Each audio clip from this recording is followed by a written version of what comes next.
It's funny because sometimes actors will joke with me about, they say, oh, you're out there sitting in the audience laughing at your own stuff. But it sort of becomes a third thing. It becomes something that doesn't belong to you after a while. So once you start collaborating with other people and the actors take on, they give it their own life and their own interpretation. That's John Kearns, Irish-American writer who's bringing his play to Ireland. And I'm John Lee. And I'm Martin Nutty. Welcome to another episode of Irish Stew, the podcast for the global Irish nation. This episode is brought to you by the American Irish Historical Society, located on Fifth Avenue in New York City. With an extensive schedule of historical and cultural events hosted in a fabulous Gilded Age mansion, the American Irish Historical Society is building connections from the past into the future. Find out more about events at the American Irish Historical Society by visiting aihsny.org. That's aihsny.org.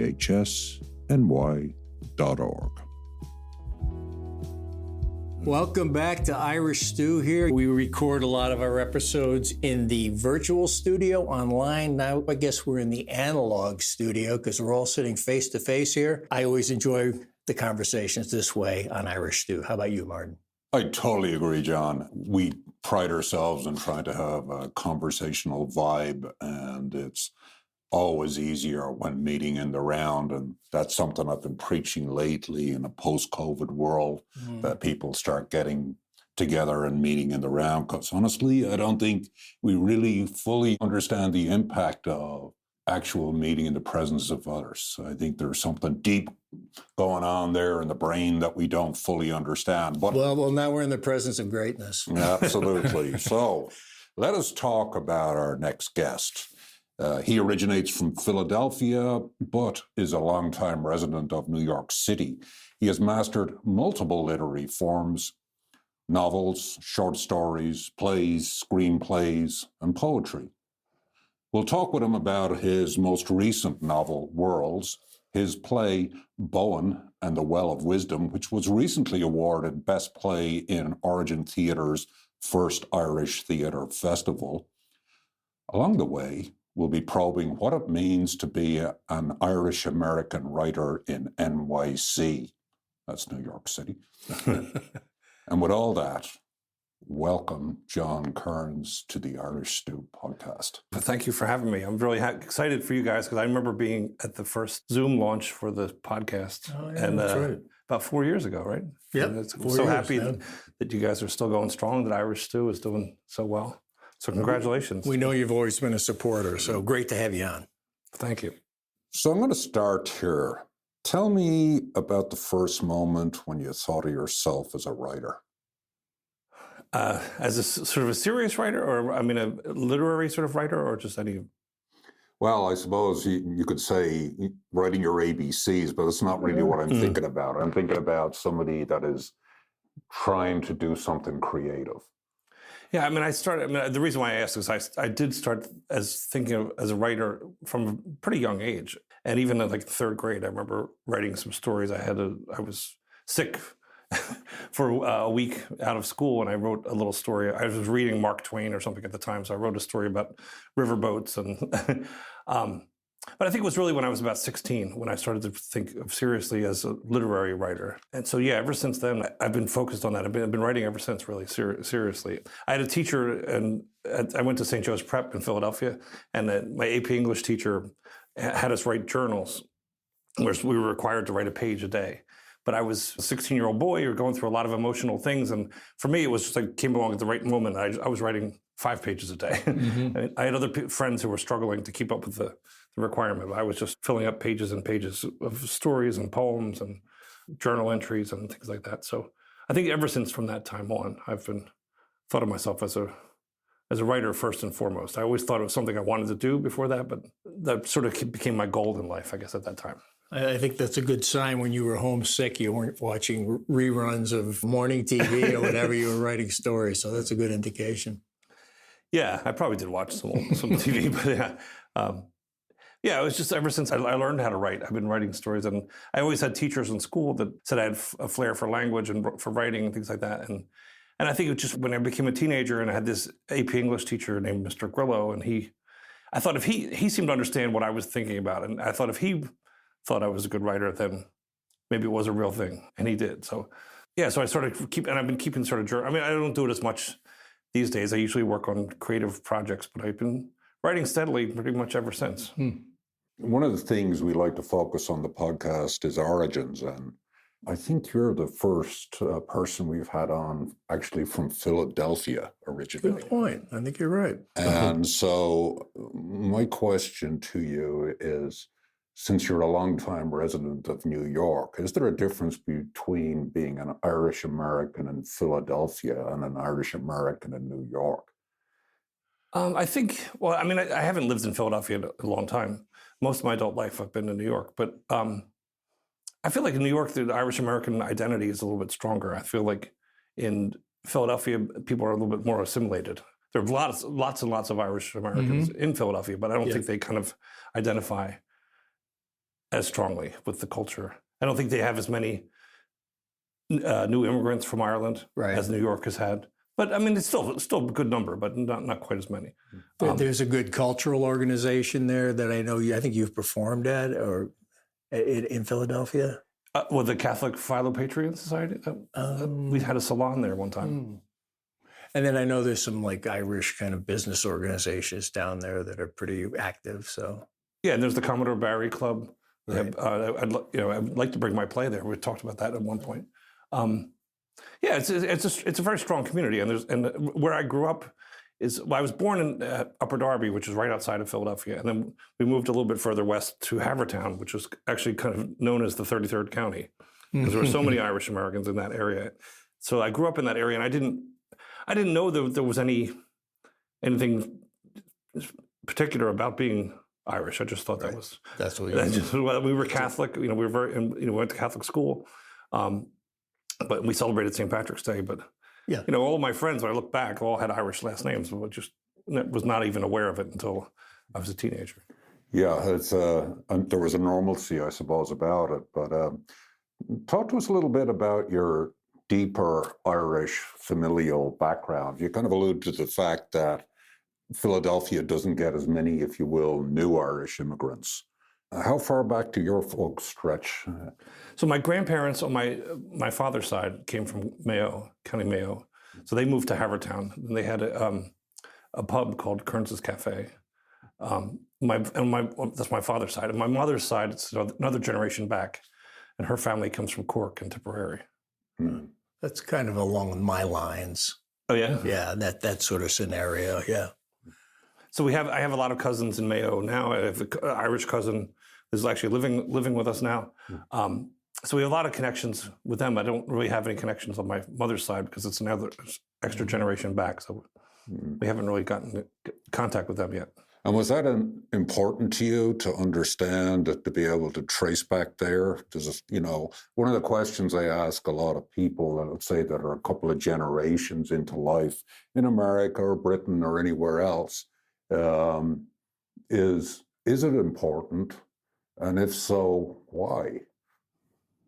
Yeah, it's very important to me. It's a very strong part of my identity and part of my writing.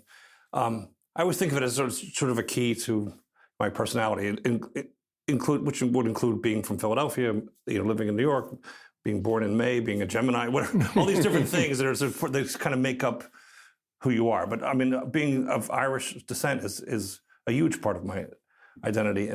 But as I said, when I was growing up, I didn't have a sense of it until I was a teenager. I went to school with I went to an all-boys school, and it was a bunch of guys who were of Italian descent, and they had really strong pride in where they came from and their neighborhood in South Philadelphia, and they started making Irish jokes and stuff like that. And I didn't know much about Ireland, and so I went.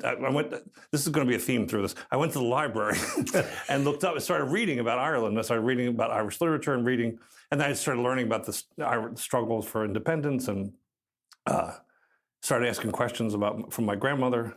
who was from Ireland, and she didn't really want to talk about it very much. Yeah. She kind of discouraged my interest in in Ireland. I encountered that too. Yeah. Oh, really? Yeah. And what do you attribute to the discouragement? I think she had left and didn't really want to look back. And I think at the time, I mean, if you're a 15-year-old boy and you're getting interested in Ireland in those times, it was kind of, Molotov cocktails and and hunger strikes and things like that. So the troubles were going. So I think she was, a 15-year-old boy would probably be drawn in that direction. I think she was worried about that kind of stuff as well. Mm-hmm. Okay. Well, if I'm getting this right, the two things you mentioned, the writing and the Irish interest, come together at Catholic University in Washington, D.C. Weren't you like a creative writing major and you focused on Irish literature? No, it was English. I was I got my master's degree in English with a concentration in Irish literature. So it was Irish literature and English from 1890 up to the present was the focus. What's something that's jumped out for you in Irish literature that you really grabbed onto? Well, I encountered at a young age was James Joyce. It's been probably the biggest influence on my writing. And again, it was something by accident I came across in the library. Another kind of discouragement. Come on, tell us that now. And my mother said, "You can't read that. That's too difficult for you." So of course I had to check it out, and so I read Dubliners, and I didn't really quite understand it, but there was something about it that appealed to me. It was like the stories were like a punch in the stomach, and I didn't really get literally what they were talking about, but it communicated on another level, and so Joyce was a huge influence. But in a Catholic university, I studied lots of. We read every word that Yeats wrote, including his philosophical treatises and stuff like that. Well, that would be painful from what I understand. It was a great course, but it was just, it was pretty intense because and I actually took a course in Irish drama. And at the time I hadn't really been involved in theater or playwriting. So that was a big influence too, reading all those plays from Yeats up to, Brian Friel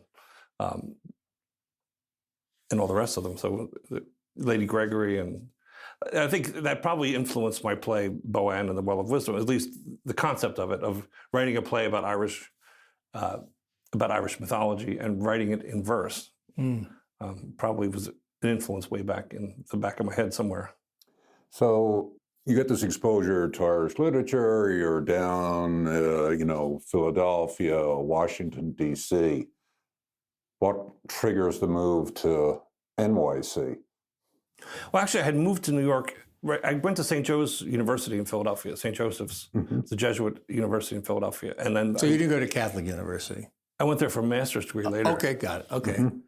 So I got my BA at St. Joseph's. And then a friend of mine went to Fordham. We both graduated at the same time. And he said, let's move, let's get an apartment in the Bronx. So he knew the area of Little Italy right by Fordham University. So that's when I first moved to New York, and I spent some time there. And then I'd worked as a school teacher, and I worked in advertising, and then I ended up wanting to go back to school. And so I went to Catholic University and studied Irish literature. Got it.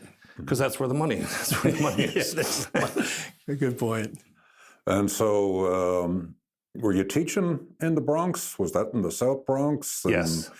Talk to us a little bit about those experiences. What did you pick up from that? That was a really intense experience because that was sort of the bad old days of New York when the crime was much worse. The crack epidemic was going on and AIDS was at its height. So it was a rough neighborhood. It was an all-girls school called St. Pius V. I taught there for 3 years, which actually was kind of a long time. A lot of people didn't stayed about a year and then they left. But I was kind of stubborn. I just PTSD stuff, yeah. But it was great. I mean, there's lots of wild stories I could tell about the crazy things that happened. But I think the thing that I came away with the most was how normal a lot of the girls were. They were stuck like in this dangerous environment, and they were just born into it. It wasn't their choice to be there, and they were just as scared as people who might be from the suburbs and driving through. So that was the thing. I think that's the biggest lesson I took away from that, was just the normal kids and how they were struggling. And again, there was lots of funny, and sad stories that took place as well. I want to move you into more like when Martin started off about the Irish identity question, where I got to know you at an organization. There's a lot of influence on my thinking, probably a lot of influence on my thinking in this podcast is the Irish American writers and artists. So we were sitting around the table with the Godfather, Malachi McCourt, and some other amazing people, Larry Kerwin, Peter Quinn, both of whom have been guests on the show. And you took over a very critical. It was a real growth spurt in that organization when Malachi inspired the salons. Charles Hale was the initial curator, and then you picked up the reins there. What was some of the, like the learnings there, and did that affect how you saw like an Irish American identity as something separate from an Irish identity? Yeah, well, it was. I mean, I was there all the time because I was reading. I was working on a novel, working on Worlds, and so I would go every salon that they had, and I was reading excerpts from it that I was working on. And after Charles left, they said, "Well, since you're there all the time, why don't you?" Because I had already been the treasurer. I'd come on board as a treasurer, and they asked me to take it over temporarily. And so, and it was 7 years later, I was still doing it. But yeah, it was great. I do think there was an Irish American. A different identity than there is in Ireland, but I think there were a lot of similarities as well. One of the things I was really proud of was when people would come for the first time, and they would often say they would use the same adjectives to describe the salon and the audience for the salon as people who visit Ireland for the first time. They say, "Oh, it's so welcoming, it's so friendly, people are so generous," and so it was really. I mean, that I was gratified that people came away with that, and if I had some influence in that. I mean, that was really up to the people that came all the time. But so I was really happy about that. And I think that was an interesting kind of similarity. The same descriptions they would use to visit Ireland would be the impression that they had from the salon. Did it help move you, like added dimension to your creative life, that sort of collaboration and community as opposed to sitting up in your garret by yourself writing a novel? Yeah, and that's the big thing. I mean, I think having the community and looking forward to that, twice a month, and sometimes we did it 3 times a month if we took it on the road. It was great having that community and have the encouragement. And I always did like to think of it as kind of sort of the rising tide lifts all boats. So I thought by us getting together twice a month and doing these readings and performances, we're just showing that this is important. We're doing this for no money. And we're just for the audience to listen to each other and sharing it as a community. I think that was just getting it out there, almost like the ripples. I would hope that it would happen into the larger society of saying like these writing and music and performance and theater are very important. And I do think, I met a lot. I met so many great people, so many talented people. Mary Courtney, who I did an event with last night, who was. As part of my play. I mean, she performed at the Salon. And as you said, Larry Kerwin and all these other great people. And I saw people, one of the things that was great too, is I saw people get better. Yeah. I saw some people who would get up and read for the first time and their hands would be shaking and the paper would be shaking in their hands. And then you see like a few months later, they're getting up and they're a lot more confidence. And so that was very gratifying too. And so we tried to give everybody, whether you're a published author or somebody very famous like Malachi McCourt or someone who's reading for the first time, everyone got the same length of time, the same kind of applause, and just let the audience decide what they like and let people get better. If they want feedback, they could talk to people during the break or after the show. So it was a great experience. And I think we went from being kind of an relatively unknown organization into like, we were mentioned in the same breath with the Irish Arts Center and the Irish Rep and other Irish organizations. And we were all volunteers. So it was, I thought that was a great achievement too, to just get ourselves known and get our work out there. And I'm just thinking, you kind of alluded earlier to the importance early in your life of journaling. And now we're kind of talking about, if you will, literary groups as a supportive device. And we have a lot of times a romanticized view, I think, of writers. you know, working away, you know, with a bottle of whiskey rolling around in the drawer while they're trying to kind of come up with the latest great idea.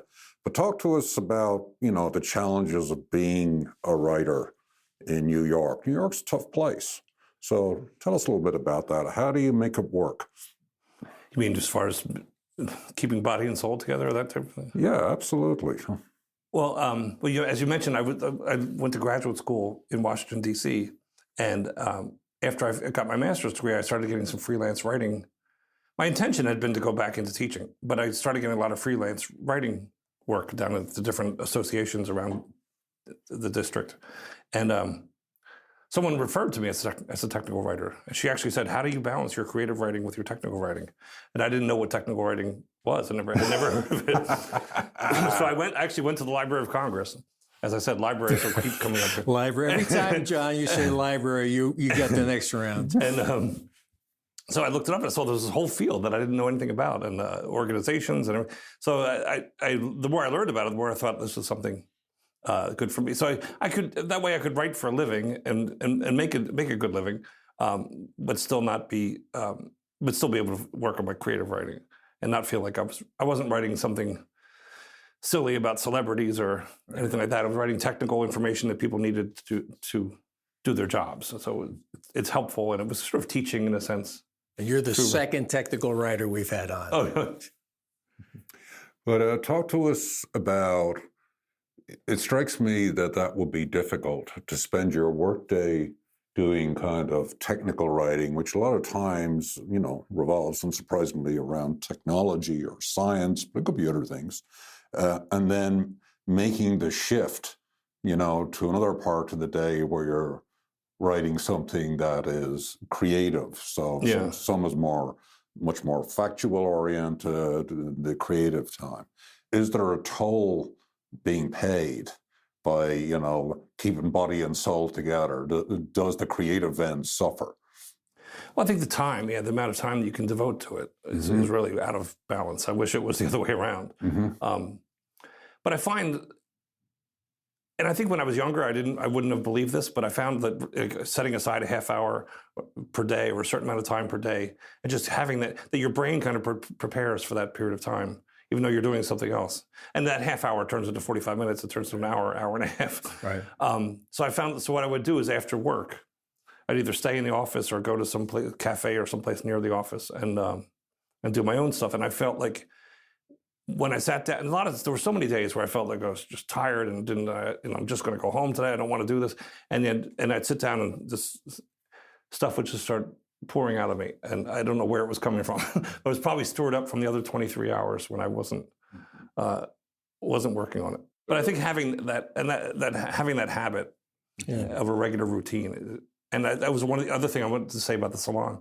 Gave one of the greatest gift you can give to a writer, which is a deadline. So we had the Salons every 2 weeks, and I wanted to always have something prepared. So it kind of pushed me to get something that was a draft and get it into a more polished form, to at least be able to read in front of people. So your writing day looks a bit like that. You know, you do your 8 hours or whatever a day in the office, and then you head to a bar or a cafe, and you'll sit down for an hour and two. And you did say cafe, Martin. I'm not sure. Not bar. No, I just thought I'd slide that in just to see. Maybe have a drink after I'm finished, but not. More caffeine. I think is more of the appropriate drug. Yeah. Yeah. Okay. Pen and paper or computer. Both. I mean, I do use the computer a lot, but I feel like it's rare if I write something just purely on the computer. I like to print something up, or sometimes I'll write something by hand, then I'll type it up, and that's kind of like a second draft. And then I print it up and I scribble all over it, make changes. Then I make the changes on the computer and print it up again, and I just keep going through that kind of iterative process until I feel that it's ready. Okay. And reading at the salons helped too, because sometimes I read that and then afterwards I make changes and it just. So when you hear it, it goes, "Ooh, that just doesn't ring true." Yeah, there's something off about that sentence. Yeah. Or even practicing before you read it, you realize, "Oh, this doesn't work. This is hard to say. This is kind of clumsy." And And thinking about kind of literary infrastructure, you know, I talked about salons, we talked about practice, right, journaling, etc. Talk to us about literary journals, because I think, a lot of people that have, starry-eyed ideas about writing the next great novel may not think about those kind of publications. What, I noticed on your, your resume, you kind of talk about being published in the Medulla Review and the Grey Sparrow Journal.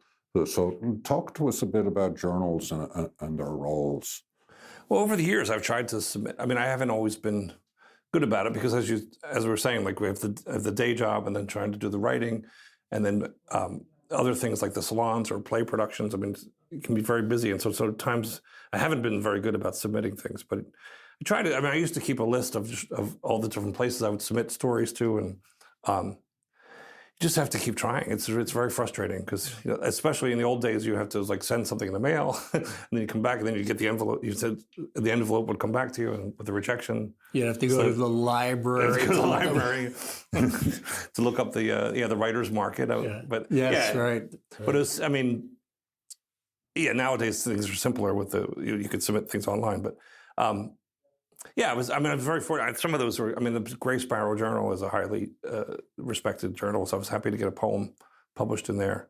I just keep trying and just keep, and I've been lucky enough that I have gotten a few things published over the years. And then as I kept writing, I was writing short stories, but then even the short stories started getting longer and longer until I felt like I was ready to tackle a novel. So I kind of moved away from the short story world. Yeah, which kind of brings us in, segues in nicely to, well, you've written more than one novel. I think you wrote, your first novel was The World, and your most recent novel is called Worlds. Right. There are more words in the language than world, I think, right? But the next one's library. So let's talk a little bit about Worlds. And I guess I'll set it up with a preamble saying it is a book about 4 generations of an Irish family, interestingly originating out of Mayo, fetching up in New York. And there is a trip, and obviously there is a big chunk of the action plays out in Philadelphia. But tell us about the origin idea behind that and how it came to be, the if you will, grand narrative of the Logan family. Well, I remember the first sort of inspiration I got for it. I was working at a software company downtown, down by City Hall. And there was something about those old streets in Lower Manhattan. You just feel like there's generations of people that had walked those things, and you still feel like there are ghosts walking those streets. And I was working in a small office with people of different ethnic backgrounds, and I was thinking to myself who knows, our ancestors could have been, a Jewish person selling fruit in a cart and an Irish person doing some, a cop walking a beat, or maybe we had crossed paths in other time periods our ancestors had. So I started thinking about the various generations, and that's where the idea came from. And the title, The Worlds, sort of came from, the old world, the new world, even this world and the other world, intersecting with the spiritual world. So there are multiple meanings to it, but that was where I remember the initial impulse came from, that sort of reflection about people, all the generations that have passed through those narrow streets in Lower Manhattan.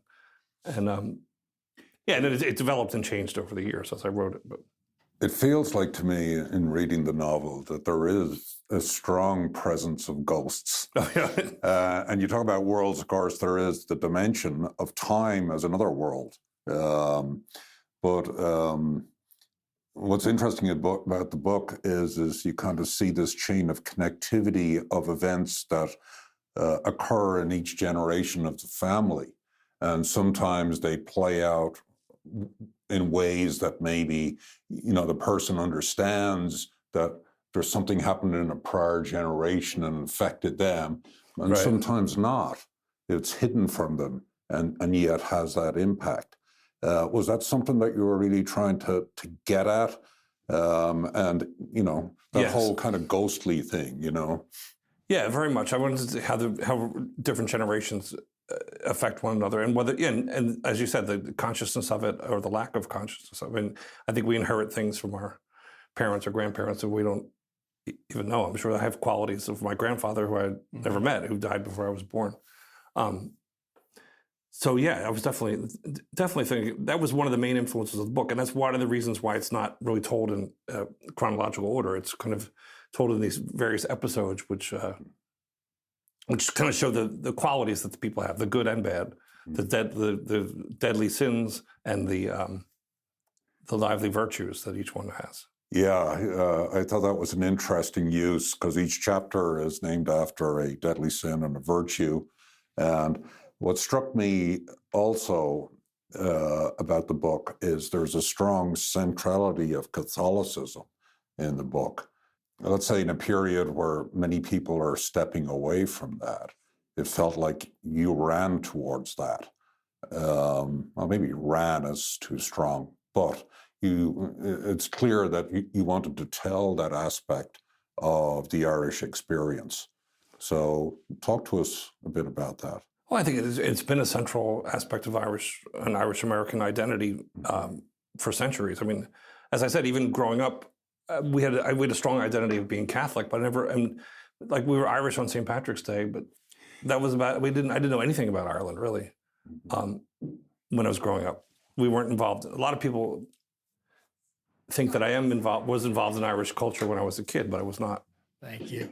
Go Irish. All right. And also I wanted to, feel like a lot of times priests and nuns it's very easy to turn them into sort of cartoon characters in fiction. And I wanted to have a religious character that was treated with respect and treated seriously.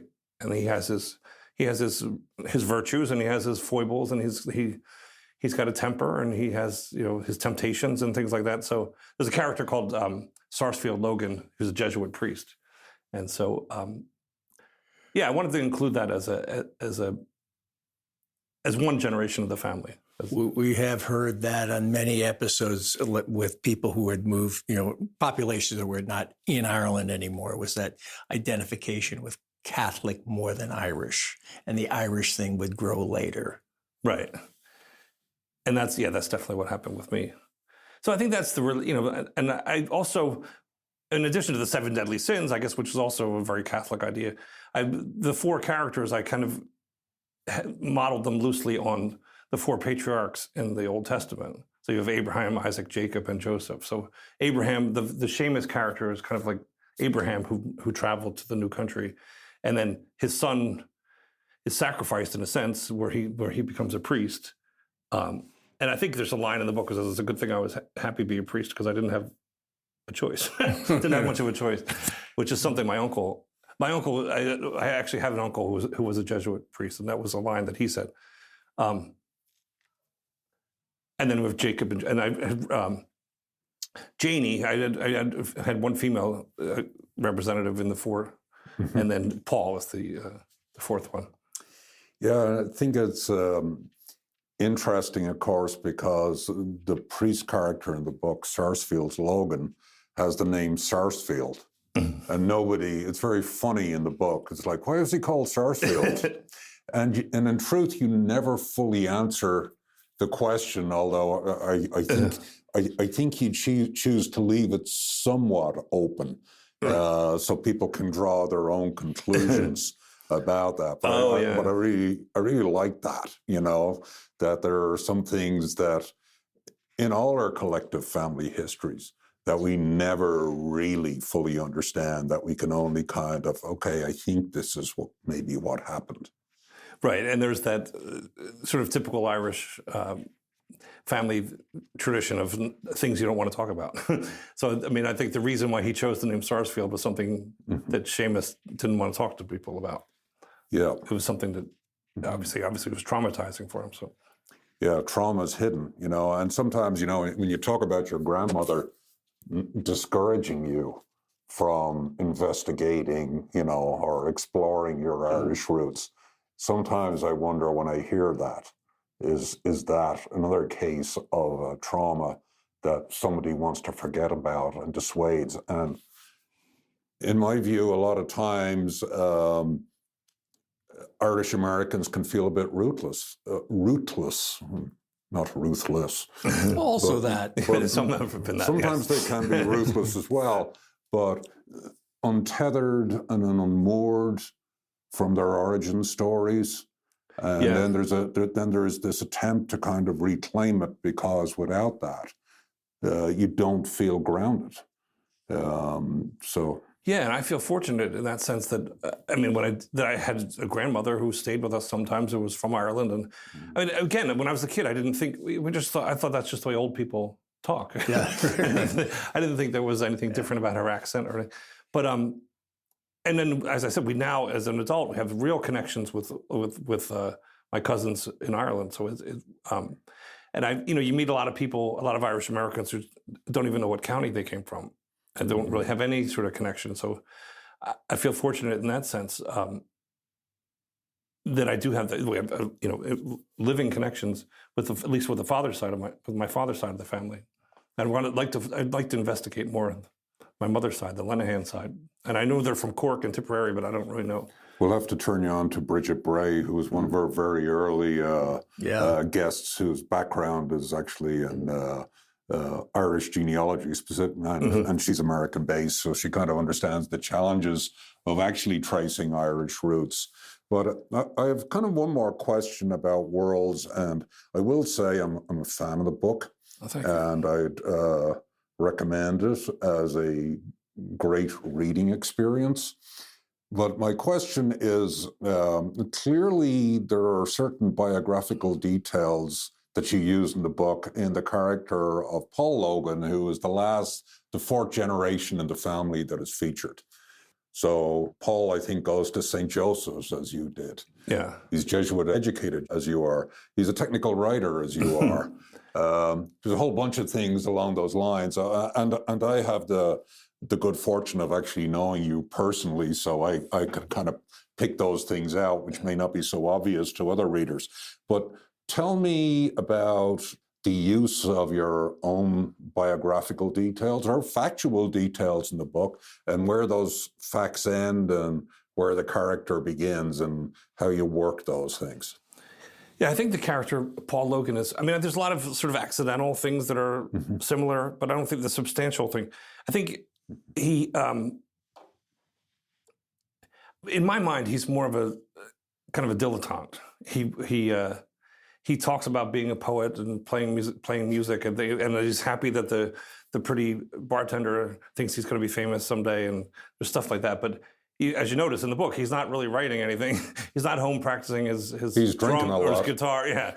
So he was a character in a play that I wrote called In the Wilderness, and he was sort of the main character of the play. And so I kind of took him from that story, and then developed his whole family history around that. And I think the technical writing and the job, starts in the lower Manhattan, where I was talking about where I originally got the idea for the book. So,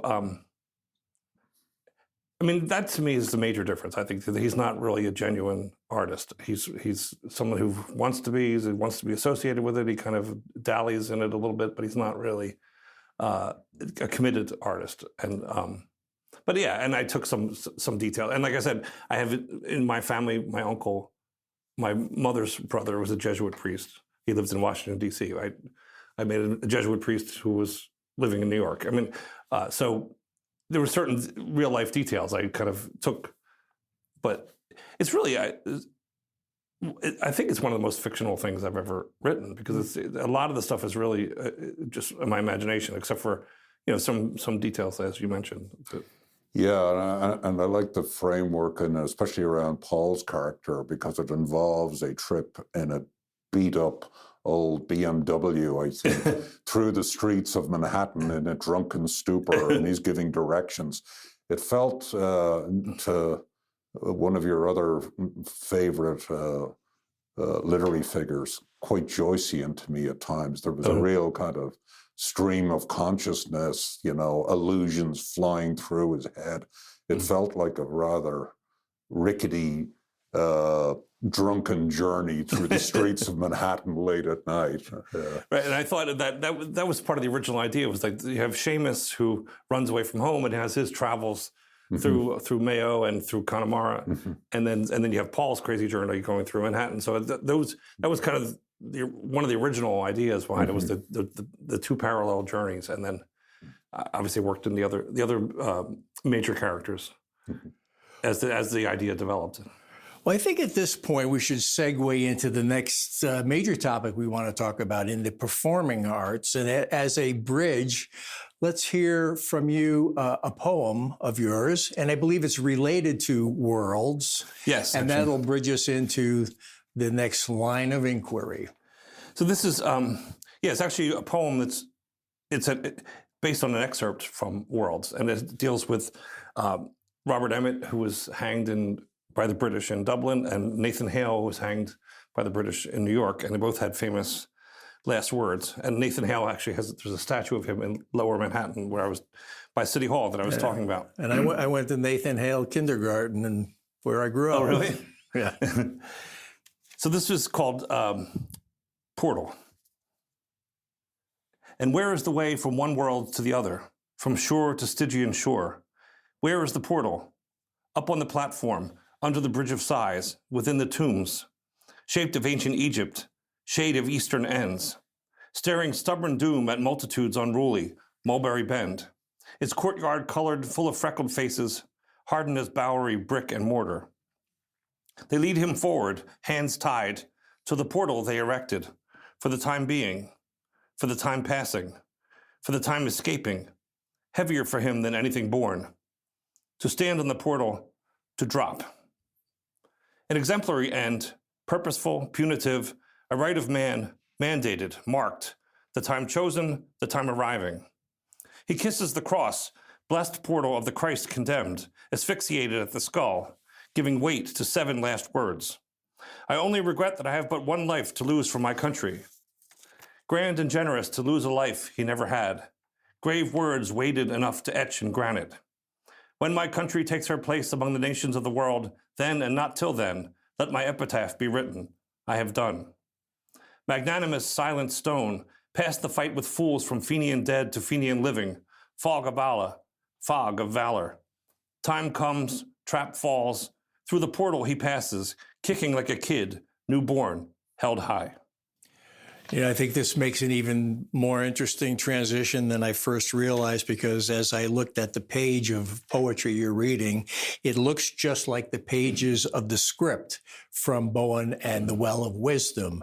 It has that sort of verse quality to it. It often reads like a poem. Tell us about the title. You had alluded to writing a play based on mythology. Tell us about the title, the origins of the story. This is a play that whereas the novel is sort of a done deal, it's been published. This is more of a living thing. It changes. It's still growing, as far as I can tell. Yeah. We've done actually six different productions of it, and we're going to do more. We're going to bring it to Ireland to the end of next month. So the original idea I had, I wanted to start a company, a production company, a publishing company. And so I thought, who's the Irish goddess of poetry? And I Googled it one day and found this Boann, and I didn't know anything about it. I was shocked that no one else had taken that website or that had gotten that domain already.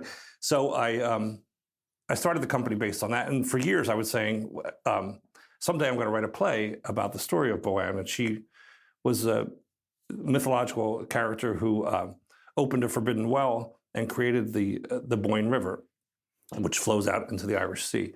So there's some ancient poetry and stories about basically that's the whole story. And there's a character called Necton who, in most of the versions of the myth, he's her husband. But I didn't want to have that. When I went to write the play, I changed it to her. I found one version that said it was her father, and I kind of liked that better. So I had the mythological story, but there really wasn't much else. So the rest of it I kind of had to make up. So I had this father and daughter who were running a pub, and the father is very traditional and not very fond of change, at all. And she's a young woman and she wants to change things and have her own ideas. And so there's the sort of conflict between the two of them. And then the other thing, this question that comes out, she actually says throughout the play, like, what happens when the well is open? And that was one of the questions that I had for myself. Like, what do I write about? What happens when the well is open? I didn't want, it's very similar to sort of the Pandora myth, and it's also to like Adam and Eve in the Bible. But I didn't want it to be that sort of sexist interpretation that she opens the well and then evil comes into the world. So that took me a while to come up with that. I just had to, it was one of the lessons I had to learn to wait for the right idea. And so I sort of landed on this very Irish and Irish-American idea, or maybe it's more, I don't know if it's more Irish-American, but about airing your dirty laundry in public. And I thought that's what happens. When she opens the well, it's all the stuff that people don't want to talk about is what comes out. And so I don't know, am I giving away the ending? Well, but I mean, to me, it's not, I mean, it's not a plot-oriented piece, but yeah. I mean, if you know the myth, you know exactly, you kind of know what happens at the end. She creates the Boyne River and becomes the goddess of poetry. Yeah, and just to tell our listeners who may not know what the Boyne River is, it is not necessarily, it's not Ireland's longest river, but in many respects, its most famous river. Some people might argue that about the Shannon, and other people about the Liffey. You could be like John Lee and talk about the virtues of the River Lee. And there are many rivers, of course, in Ireland. It's a pretty wet place, but the Boyne is a place almost of mythologies. It's a place where Newgrange and Nowth and Douth, and where people have lived for thousands of years in this extraordinary landscape and rich agricultural landscape. And it's a wonderful place to visit. And so it's nice to kind of investigate the goddess that created that and aired her dirty laundry and washed it out to the sea. Or I'm not sure what she did with it. Yeah, it starts in Kildare, and the fictitious pub is set in Kildare, and that's where the source of the Boyne is, and it flows out to the sea. See, and I didn't even know that. I always associate it with County Meath. But it curves. Yeah, yes. but there's not much. There's not much of a river in the beginning, but it grows, and that's kind of that's the idea. That's the mythology. That's where it comes from. There's a lot of dampness, right? And there's a lot of themes of waters, wells, rivers, and rains. Certainly significant to an island nation. And then there's also a little playoff between like the land and the water. Like the father, he to me, he looks at the pub the way the character looked at the field. That's interesting. that sort of we built it, hold on to it. And that sort of contrast between the land and the sea that she's more drawn to. He likes that environment he's in. She's looking for the craggy cliffs and the pounding waves and that kind of thing. A couple of lines struck me here, talking about the sort of tradition that he is looking to hold on to. And there's a comment about these stones beneath my feet lay below my fathers and his fathers. The sense of stories playing out over generations, the way you developed in worlds. That's interesting. Yeah, I never thought, I don't think I've ever thought about that connection, but yeah. Well, we got a lot of this. And then there was, she's talking about what she's looking for. Where is the drama and what patch can a dreamer stand? It yields no visions, talking about where she is right now. It prompts no stories, no verse. But it did prompt stories and verse for you. True, yeah. Well, that's something I definitely was consciously writing, and we've tried to emphasize in the various productions too. That Boann is more, she loves the water. She's very much, and we even had in some of the had her dress in blue and have Necton dress in earth colors because he's the land, he's like the rocks, and he wants to keep everything the same, and he doesn't want. She's interested in all the movement and the fluidity. And he wants stability. So yeah, that was something I definitely, and that, Necton wanted to have that, and he wants to keep this thing. His father passed it on to him. He's going to pass it on and he wants to keep everything the same, and he's worried that his daughter is not going to go along with that whole plan. Here's a little specific detail question. The action takes place in the White Cow pub. Why that name? Because Boann means white cow in Irish, so it's and some people say that it's actually related to the Milky Way. That the Irish word for Milky Way is there was a white cow that went across the sky or something. So yeah, so Boann is, and he even says there's a line in the play I think where he says like she is the white cow. It's her identity. So yeah, it's just a play on words, I guess. You didn't read it closely enough, John. You're in trouble now. You know, you missed that line. I mean, no, he doesn't say it doesn't mean it literally, but he just says I think he says if she left, don't cover for him. Don't cover for him. It's a lot of words in this play. A lot of lines. I saw it and I've read it. Here's just I was talking about the kind of poetry that seems. I'll take the liberty of just reading a little piece of this. The pub affords a thicker silence than other rooms. So stuffed it is the rest of the day with chatter. The inky darkness outdoors can be held in your hand. That's some beautiful imagery. Thank you. And the play is full of that. It's full of beautiful poetic imagery. What's it like to put on a play? What were some of the steps you had to go through to go from words to action to that iteration you were talking about with the novel was happening just with yourself, but with the play you're working with a director, you're working with an actor, you're working with perhaps a set designer. It's evolving. How did you? Yeah, it becomes. It's funny because sometimes actors will joke with me about. They say, "Oh, you're out there sitting in the audience laughing at your own." But it's not. It sort of becomes a third thing. It becomes something that doesn't belong to you after a while. So once you start collaborating with other people and the actors take on, they give it their own life and their own interpretation. But the way it happened the first time, we had I had done some staged readings of it because I had this thing, and as you said, it's very poetic and it's kind of unusual. And I was sort of like, do I have a play here? I mean, is this, and like I said, most of the story I kind of had to make up, and it didn't have to do with much. The myth was only a kernel of the story. So I wanted to try it out in front of people. So we had a couple stage readings, and then I wanted to have it in the first Irish Festival. And I had a conversation with Mick Malamphy and Sarah Street, and they were like, we want you in the festival. But the festival was about to start in about a month.